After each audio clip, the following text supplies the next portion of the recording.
Hello guys, it's Paul Nolan here once again for Make Your Transition, and today is a bit of a special day because we have just had the rather sudden release of Logic 10.4 and it is a biggie. So let's crack on, let's see exactly what's under the hood because there is quite a lot to get through.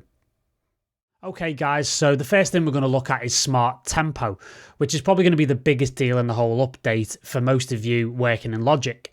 Now, other DAWs such as Bitwig and Ableton have long had this ability to automatically warp and flex audio files on import to the tempo of the session that you're working in, and Logic has obviously not had that for, well, it has never had that. So this is going to be, like I say, a bit of a game changer for those working regularly in Logic.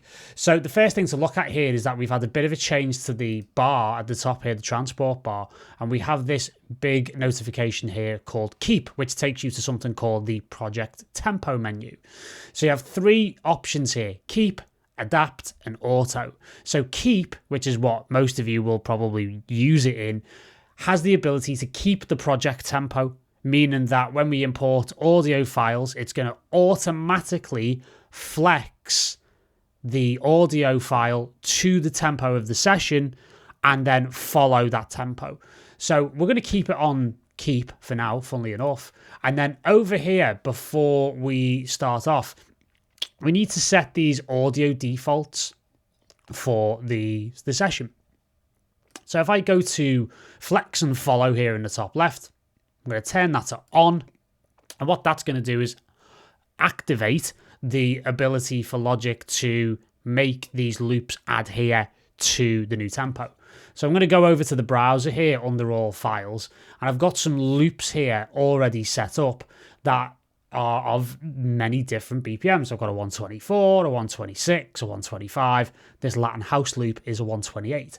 So I'm going to take this first file here, which as you can hear is just a kick.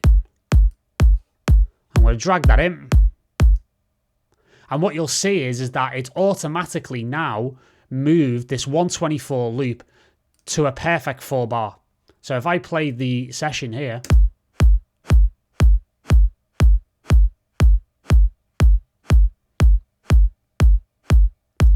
so you can actually hear that that's playing now perfectly in time. I could put the metronome on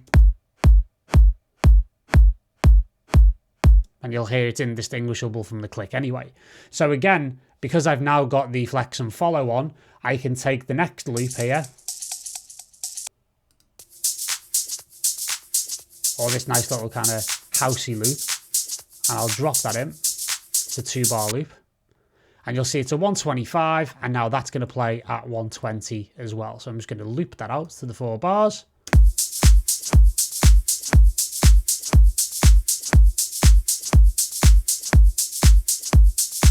So you can hear that the two of them are now playing perfectly together. So effectively now this has equalized Logic's performance to Ableton Live, which is a massive deal.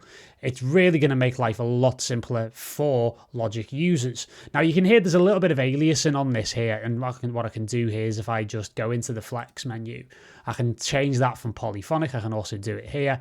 So I'll maybe put that into automatic slicing because it's like a drum loop, just to get those kicks nice and clean again.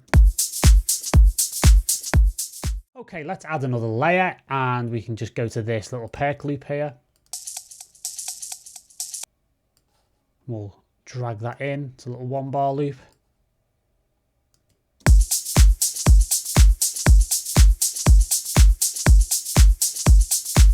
So you can see the workflow is super quick, where we can now just quite confidently drag in various loops of various different BPMs and get going very quickly, again similar to other DAWs such as Ableton and Bitwig. So next on our hit list, shall we say, where audio files is concerned, are bookmarks. So this is another massive workflow enhancement if you're an organizational geek like I am that likes to have everything in one place. And I've also become in Ableton very, very accustomed to having the places section in the browser on the left hand side, which effectively are locations and bookmarks of all of my favorite places, directories, folders on my various hard drives that allow me to get to my samples and get to my sounds a lot quicker.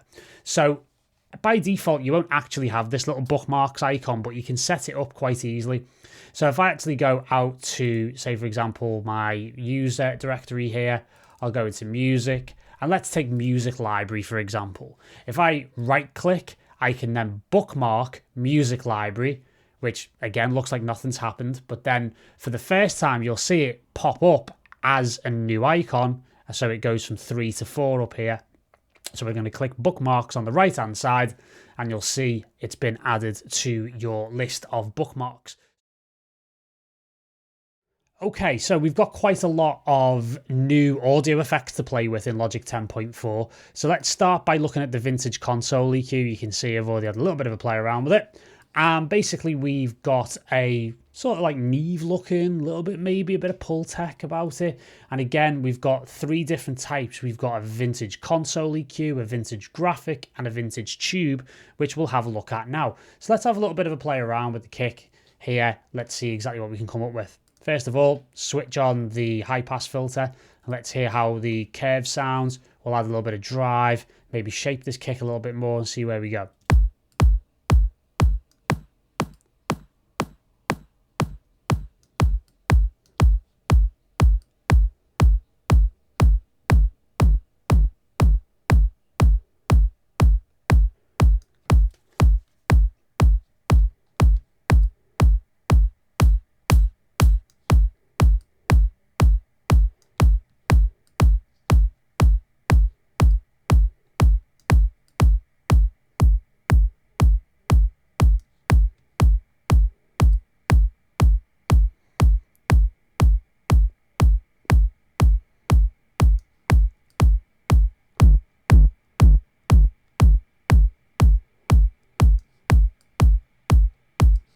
So you can hear straight away the EQ is actually quite responsive and it sounds pretty good. So I think this will become a little bit of a go-to in the near future for me. So let's move on and let's look at the vintage graphic EQ, which is, you know, as it says on the tin, a graphic EQ, which is splitting things into quite a few bands here. Again, I think it's got a bit of a, looking by the graphic design here, kind of a bit of an ode paid to API, maybe those kind of graphic EQs that are popular with those guys. And again, you've got a punchy model for output, a silky one, which is a tube. So you can actually change the output model so you can get the graphic EQ workflow, but then get the output model and the output characteristics and sounds and warmth and richness of the other type. So you've got the tube EQ and the console EQ, which we've just heard. So yeah, quite a nice little idea here. And again, you can be super accurate with these here because you've got 31 hertz, 63, 125, you know, separated into useful bands.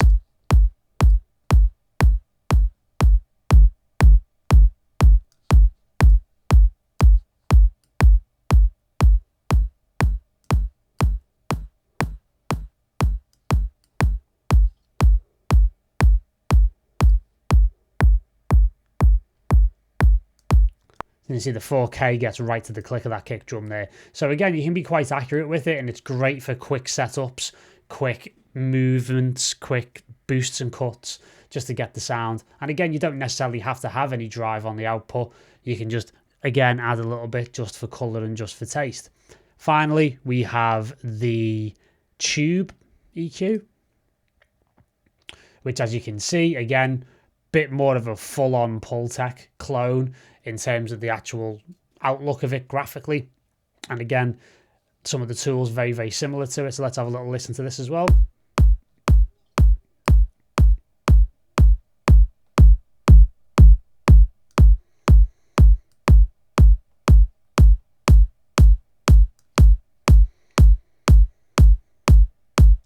Yeah, I'm a bit of a fan of this. It sounds really, really smooth. So again, a good job done by Logic there just to add more interesting options for processing where that's concerned. So next on the agenda after the various different types of EQ is that we actually have certain multi-effects that have made a bit of a comeback. So a few years ago, Logic and Apple themselves bought a company called Camel Audio, which was much loved. They made great plugins, including Alchemy, which was a favorite of mine and has been for a number of years, which has now been in Logic for quite some time. And there was a lot of speculation about whether or not Camel Audio's other great plugins that were used for a number of years, including Camel Crusher, Camel Space, etc., were going to make their way into Logic after Apple acquired Camel Audio. So today is finally the day that these things have actually emerged and come back into the domain. So we have Fat Effects, which is effectively Camel Fat. You can open that up straight away and you can see it's kind of got a similar look to the old school Camel Fat, but obviously with a completely different set of knobs and etc. But the basic layout of it is the same. So if you've used Camel Fat over the years, you won't be too lost by this. So again, you can do some great things with this, some amazing distortion, bass enhancement, compression, filtering. It's a true multi-effects unit. So best thing to do is actually, rather than put it onto the kick, let's put it onto the shuffle hat here. And let's see what we can come up with.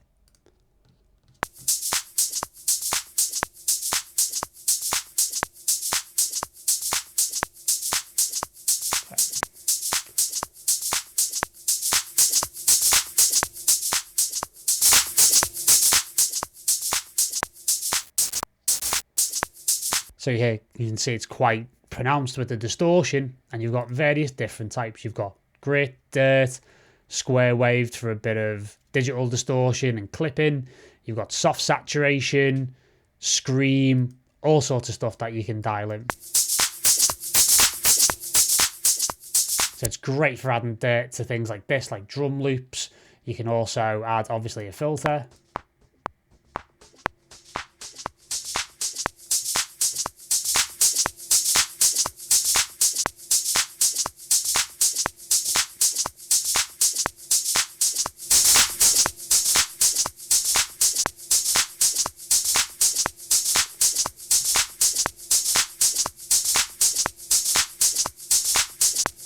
And another big element of Logic Pro 10 is that a number of new filter curves have come in.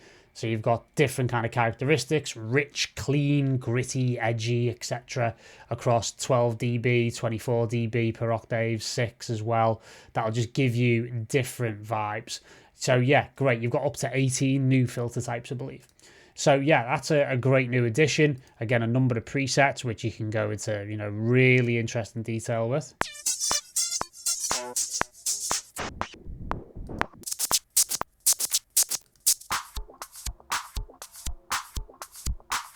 Which is quite a cool sound.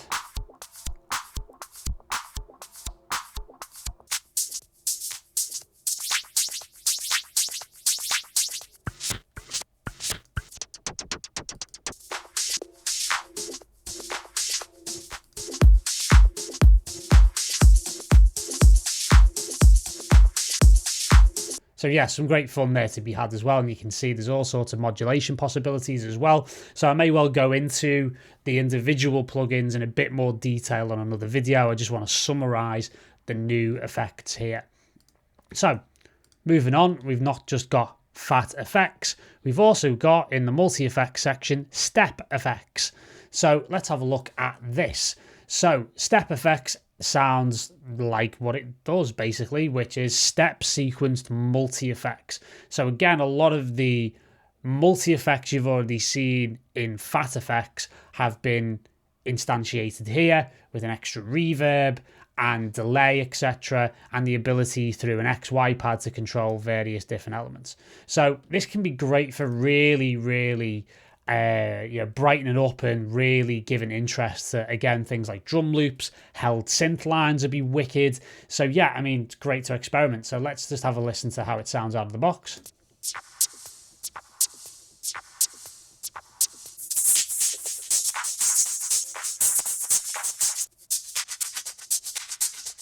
So you've got some nice little echoes and stuff. So you've got various different categories. You've got ambiances, more complex gated effects, and more simple stuff. So let's have a look at some of the simpler stuff.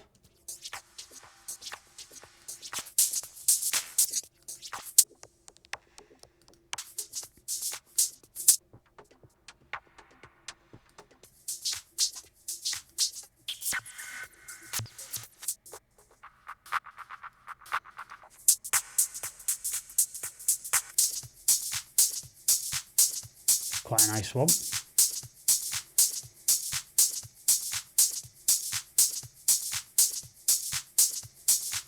So you can hear this is actually quite powerful here because you've got a lot of different possibilities across being able to edit different steps. So you can drag this out to almost 16 steps all the way out to 32 and beyond. So you've got a lot of different possibilities there for, you know, moving this on, getting your own little presets going for this as well. And yeah, you've got a really nice little reverb in there as well, a little delay. So it kind of brings a lot of what you would do in separate plugins previously in Logic together and be able to control them on a step-by-step basis. So yeah, really, really nice addition there. And again, a lot of fun will be had with that too.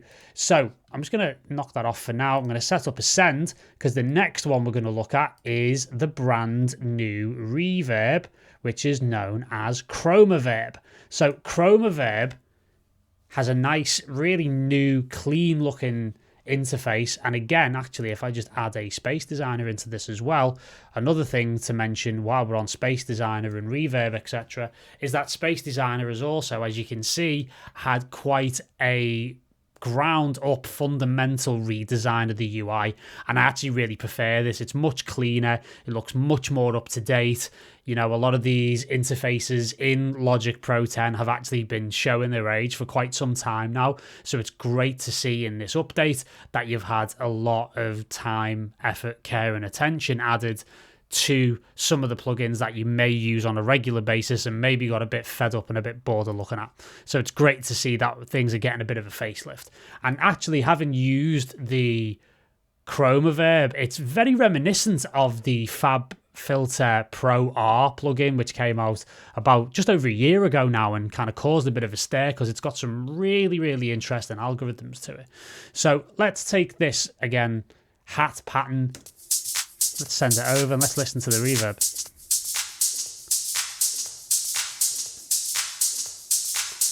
So you can hear it's got that kind of roomy type vibe. It's got that kind of algorithmic, almost like a kind of a digital kind of reverb element to it. So it's very different to Space Designer in that it's not a synthesized impulse response or an actual IR based convolution reverb. It's got that, you know, again, that sort of digital kind of vibe to it, which is quite cool. So again, you've got various different elements. You've got room, chamber, concert hall, theater, synth hall, which again will, you know, be obviously suited towards synth lines, strange room, airy, bloomy. So let's try a few of these and see how they sound. Let's do some of the weirder ones because it'd be quite cool to hear some of the more sound design based ones as we go through.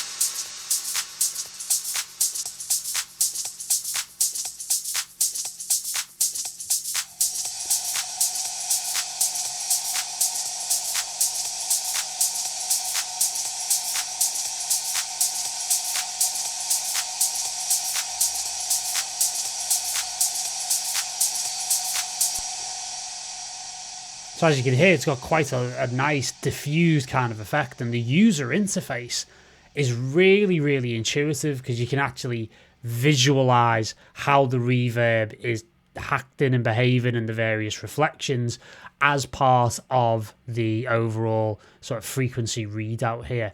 So yeah, it's a really, really nice way of working. If you choose to not work this way, you can actually turn it off and just go off the audible signal. You've got a really nice freeze function here as well.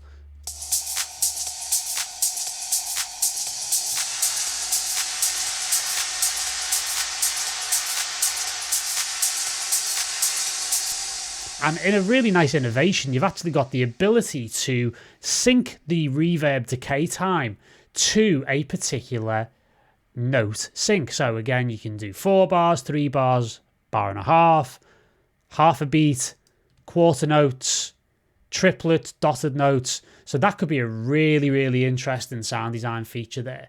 And again, on the detail section, you've actually got an output EQ as well. So you can actually, process the sound of Chroma Verb as it comes out. Another really nice touch is it's actually got a mono maker inbuilt into it, which will take a certain frequency. Say, for example, if I set this to 300, everything from 300 down will be taken into mono, assuring that any low end that might be coming through on this reverb will actually go into mono, which will hopefully avoid any problems with phase in, mono compatibility and mix down, things like that. So yeah, really, really wicked. I'm looking forward to experimenting with this quite a lot. And again, it's got a great, really, really smooth user interface, which is looking really, really good. So other things to bear in mind, we've actually got extra presets within Alchemy. So there's another 150 cinematic presets, which seems to be quite a bit of a size. As you can see here, I'm actually still downloading it all.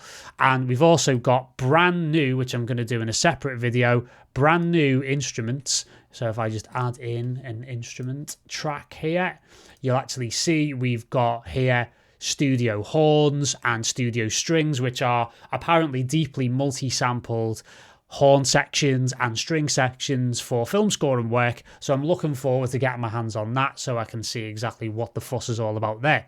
So as I say, Alchemy, extra presets there as well worth checking. And the vintage Mellotron, the library of sounds which they've been adding incrementally within Logic in the past few updates, is now available as a separate plugin. So again, if you're into that sort of vintage Mellotron sound, you've actually got this now as a standalone instrument, so you can experiment as much as you like with that as well. Another little aspect that is well worth mentioning is the fact that apparently, finally, we're going to be able to undo mixer actions within the mixer window and also on plugins. So let's have a little look and see whether that decides to work. So if I can turn down the bus send here, as you can see, it undoes, which again has been a major bugbear for Logic users for as long as I can remember, and I've been using this software for over 10 years. So again, you can see I'm undoing things quite comfortably. Now, at the time of me recording this, things like the movement of plugin parameters, unfortunately, still doesn't seem to be working. So hopefully Logic will issue a fix for that, because it very clearly states in the release notes that you can undo mixer and plugin actions using the undo control.